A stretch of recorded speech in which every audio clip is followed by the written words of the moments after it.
Riwruok mar Jochiwu Thieth e pacho ka KUCO okwayo sirikal mamalo mondo mi oket maino e counties 21 moriwo county ma Kisumu, Busia gi Siaya magin counties manyalo gamo tuo mar Ebola e yo mayot. Jakom mar riwruogno Peterson Washira olero ni nitie nok mar jotich e sekta mar thieth ka oseyo piny owacho kuom keto tenge pach jokanyo mag riwruok mag lakteche mar neno ni okaw manimba mar kedo gi tuoche malandore mapiyo.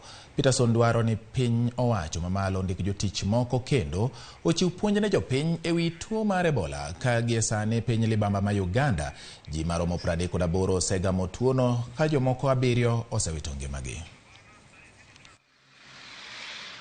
When we came from West Africa, we gave them a very good report and even proposed, can we have a department that will be able to look at Ebola or the infectious diseases in terms of capacity building and responding, a rapid response team that trains health workers and will be able to respond and help them respond. That was not put in place until COVID-19. Now COVID-19 is here and we don't even seem to have learned from the lessons of COVID-19.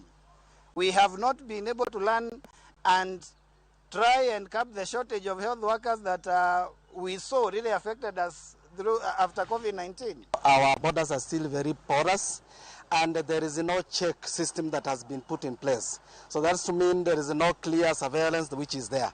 Yes, we want to applaud the government that already there have been around the 20 cases that were suspected to be Ebola and have been tested through chemically and were found negative. That is better.